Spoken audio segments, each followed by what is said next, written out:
I've selected my top 10 games of 2018 and put them together in one playlist. Now, this is a very subjective choice, of course. They're the games that I really like, and I've picked them for all kinds of different reasons. Sometimes just a fantastic attack, sometimes for their significance in terms of what's going on in the chess world. But yeah, subjective choice. What I'd like you to do is vote for your favourite game from my selection. What I've done is I've organised 2 separate polls, each with 5 games in, and you can vote in each poll, pick your favourite from those 5 games, and then we'll get 2 winners at the end of it, and then we might have a runoff to decide which is your favourite game from 2018. So what I'd like to do is remind you of what happened in these 10 games, and you can go through the whole playlist and look at those videos again to remind yourself as well of those games. So what I'm going to do now is just go through in chronological order all 10 games and just pick out a couple of highlights just to remind you of what happened. So first of all, my first choice is Anand against Caruana from Vaikonze last January 2018. And this was a beautiful win by Viswanathan Anand. He really showed great form at the start of the year, winning the World Rapid Play, and this was a great game in Vaikonze. Complicated Petrov, and at this moment, it's still not clear that he's got total control here. It's rook and pawn against bishop and knight. But Vichy found this beautiful manoeuvre, putting the bishop on d6.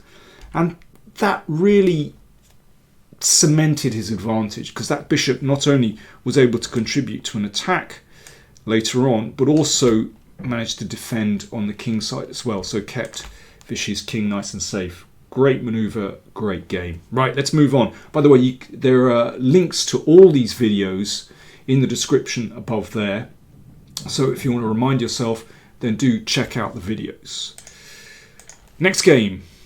Now this is a little bit controversial. I've picked AlphaZero against Stockfish, and this is the first game that I considered in this little series I did on AlphaZero. All the games were impressive. But this one, I think, that, as I said, the very first game I looked at was particularly striking. The way AlphaZero gave up a couple of pawns and played very coolly. It didn't rush things. So, for example, in this position, it played king to a1, just putting the king away behind that beautiful bishop before it embarked on any attack through the middle of the board. Very, very impressive. Again, you'll find the link to the video above there. Moving on, we come to the candidates. Played in Berlin last March, and I've selected a couple of games. This one is Levon Aronian against Vladimir Kramnik. Now, Aronian got the opening a little bit wrong. He played this move h3 in this position, and Kramnik, well, he played a bit like AlphaZero actually. He went directly for the attack, rook g8, and after this, knight h5, and g5, and Vlad won a beautiful game with a really magnificent attack. I think it's very much his style over the last few years that he's so direct in going for his opponent's king sometimes. So again, you'll find video description, video link up there in the description.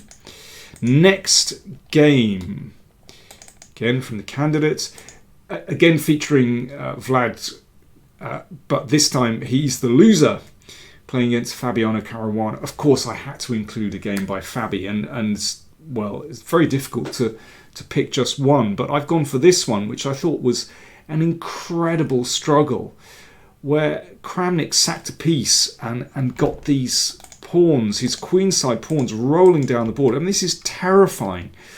But Fabiano, as is his wont, his character, he kept incredibly cool and hung on and eventually managed to turn the game in his favour and won it. It was an absolutely brilliant struggle.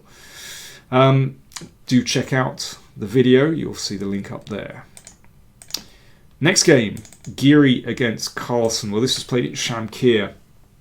And, of course, Anish Geary and Magnus Carlsen have a little bit of a rivalry. Geary likes to poke fun at Magnus with his tweets. And Magnus doesn't usually get involved and occasionally swats him down, but basically prefers to make his moves on the chessboard. And this was a brilliant game by Magnus. Nice attack on the king side, but very strategic too, using these weak squares. Here he played knight f4 and eventually broke through to the king. This was a tremendous game by the world champion. You'll find the link to the video above there. Next game. Sam Shankland against the Juan De Leon. This was the last round game from the US Championship where Sam was under a lot of pressure. He really needed to win this because he was being chased all the way by Fabiano Caruana.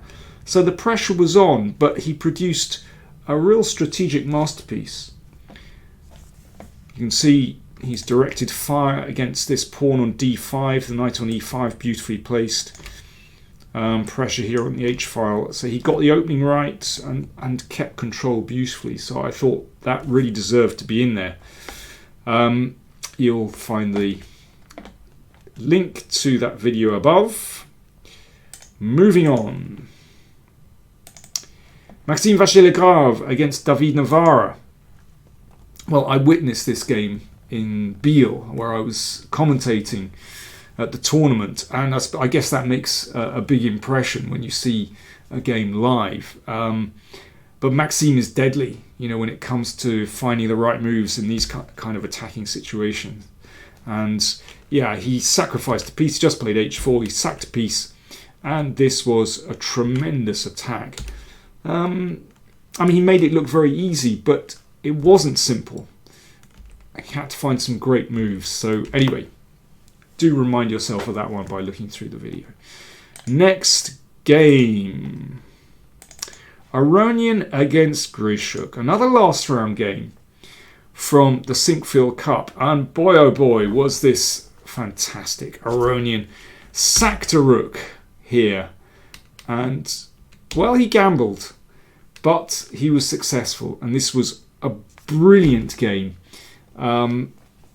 There was a curious king maneuver into the middle by white, and eventually Levon crashed through. It was just a superb game. So do remind yourself of that one. And then we move on to the Olympiad in Georgia. And I wanted to include a game by Ding Liren. And this was his magnificent attack that he played against Jan-Krzysztof Duda from Poland. Crunching counter, China against Poland, and Ding got in d5 and made a breakthrough. It was actually very unclear, but, well, Ding got the better of this one, and of course he's had a superb year. Moving on. Well, I had to include a game from the World Championship, and I've picked the first tiebreak game. Carlsen with white, Caruana with black, and this was so impressive from Magnus. It really was.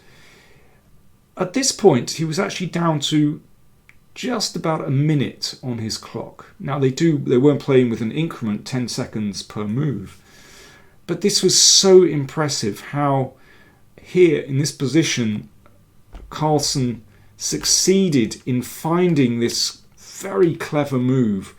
Rook e7 check. Rook takes pawn straight away would have been a draw, but he appreciated that he had time to check here and only then take the pawn.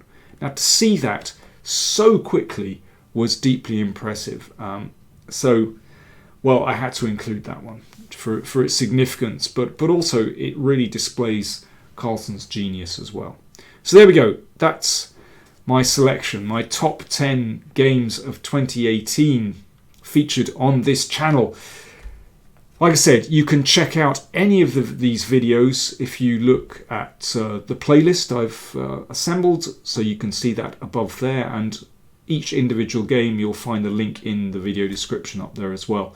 You'll see in the info card the poll, or the 2 polls I should say. So I've got 2 polls with 5 games each. You can vote in both. Vote for your favourite game of these, and then hopefully we'll get 2 winners, and then we'll have a run-off to find the grand winner. You can also find the poll in the community tab as well. Again, 2 separate polls there, and just vote for your favourite games. So you've got 2 votes. Thanks very much for watching, and I do hope you've enjoyed my selection.